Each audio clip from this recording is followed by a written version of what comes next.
Hadirin sekalian, dalam 10 menit ke depan saya akan menyampaikan khutbah dengan judul Membongkar Bata. Membongkar Bata. Hadirin sekalian, sebentar lagi kita akan memasuki bulan suci Ramadan. Kurang beberapa hari lagi.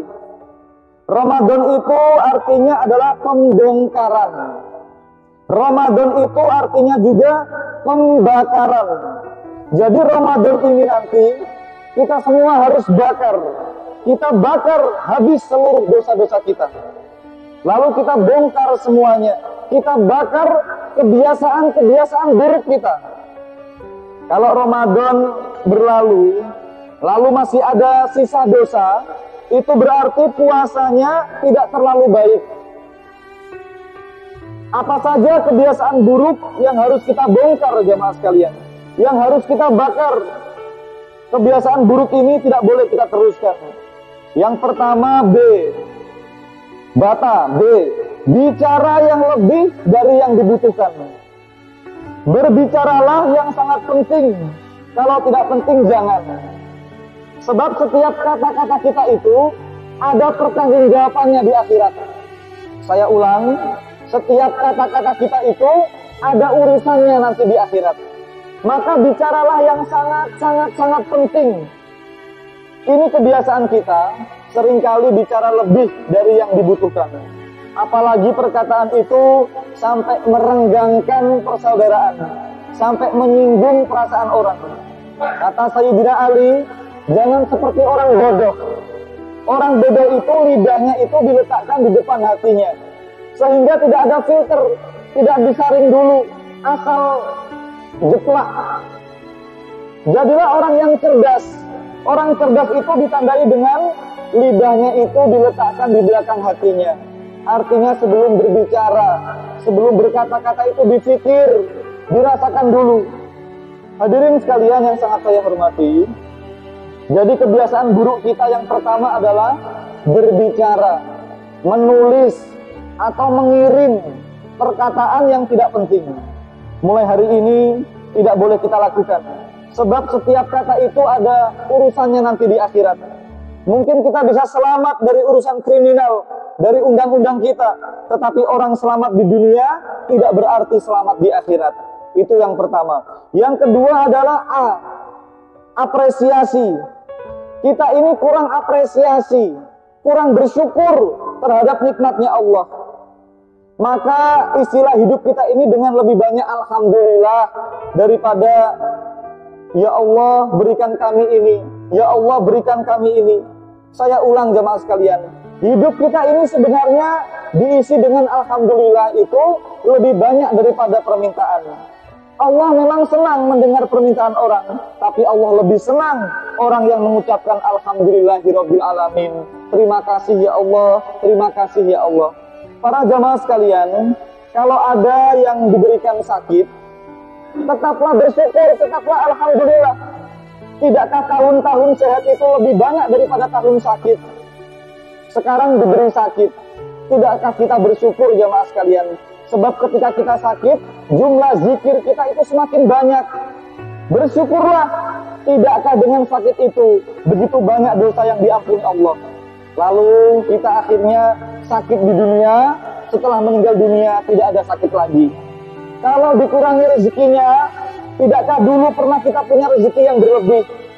Andaikan kita dikurangi rezeki yang sedikit, kenapa kita fokus pada rezeki? Tidakkah kita diberi nafas hari ini itu nikmat besar? Kita masih bisa bernafas, ini nikmat yang besar. Maka kebiasaan kita ini adalah seringkali mengeluh dan merasa kurang terus. Allah sampai berbicara sekian puluh kali untuk mengingatkan kita. Fabi ayyi ala'i rabbikuma tukadziban. Mengapa kamu masih kurang terus? Mengapa kamu mengeluh terus? Kenapa kamu tidak cerdas menghitung nikmat-nikmat Allah itu? Kita bersyukur kepada Allah, itu berarti kita mengapresiasi. Jangankan sampai hitungan rezeki. Kalau kita diberi rezeki Allah itu, ingatlah, bukan pada kuantitasnya, bukan karena banyaknya, tetapi ingat siapa yang memberi rezeki itu. Kemarin Pak Presiden kita datang Semua masyarakat senang dikasih kaos, dilempari kaos. Mereka senang. Padahal kaos itu mungkin harganya 30.000. Tetapi coba kita ingat, kaos itu diberikan oleh presiden. Maka kaos itu menjadi mahal, bukan karena harganya, tetapi siapa yang memberi. Menjadi kenangan kita yang luar biasa. Maka orang yang beriman juga seperti itu. Ketika diberi rizki, nikmat, jangan melihat banyaknya, tapi lihatlah siapa yang memberi, yaitu Allah. Yang memberi kita ini adalah Allah. Allah yang menciptakan kita, Allah yang akan mengadili kita. Jadi kita diberikan hidup ini adalah pilihan Allah yang luar biasa. Maka dalam hidup itu yang ceria, yang senang, yang senang, yang senang. Tangan saya sakit Pak yang kiri. Kenapa Bapak fokus yang kiri? Fokuslah yang kanan. Ya Allah, tangan kiri saya sakit, kaki kiri saya sakit ya Allah, tapi tidak apa-apa.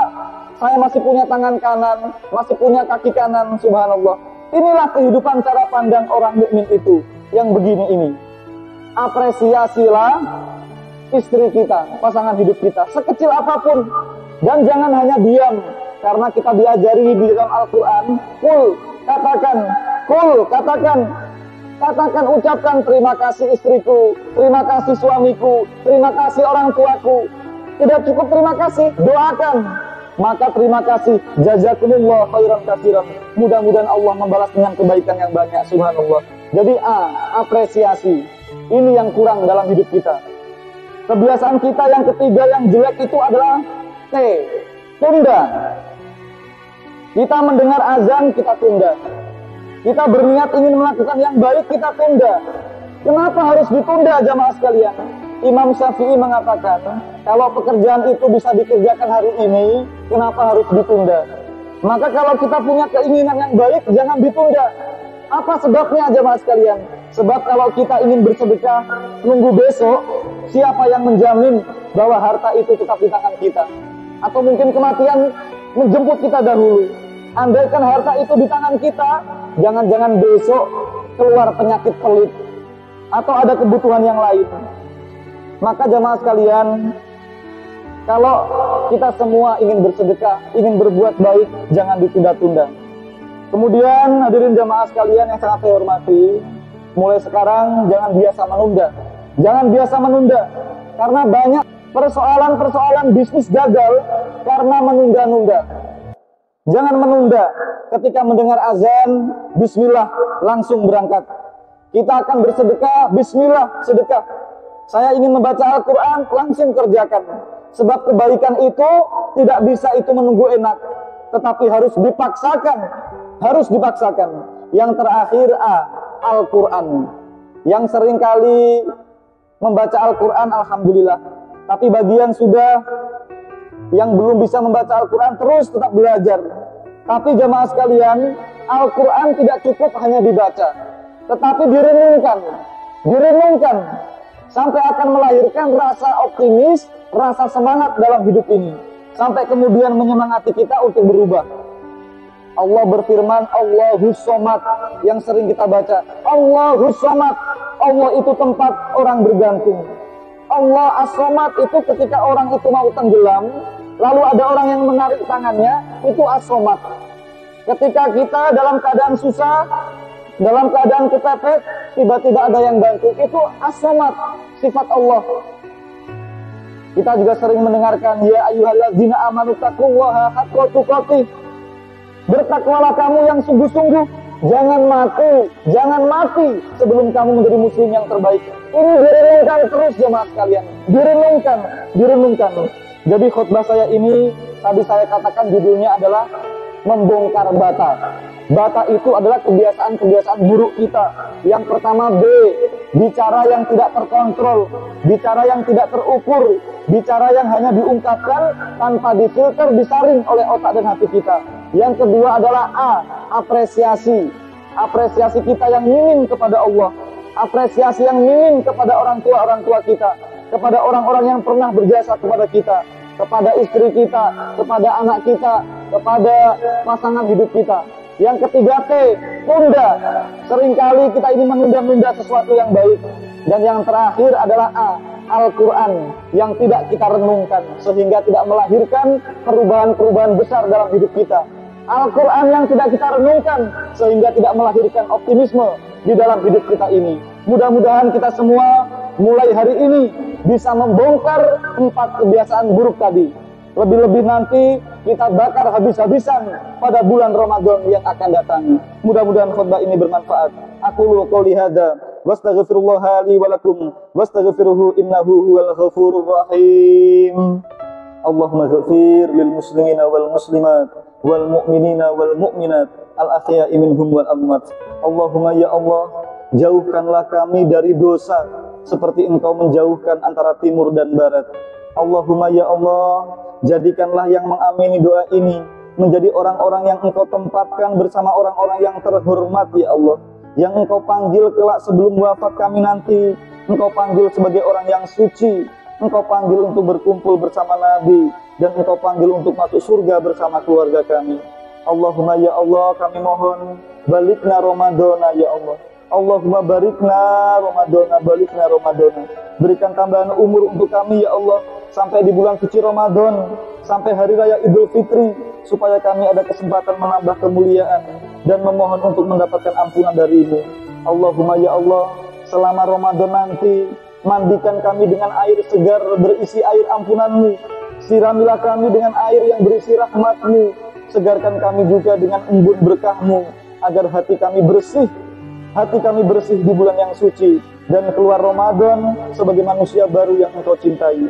Allahumma ya Allah, Rabbana atina fid dunya hasanah wa fil akhirati hasanah wa qina azabannar wa qina azabannar wa qina azabannar walhamdulillahi rabbil alamin.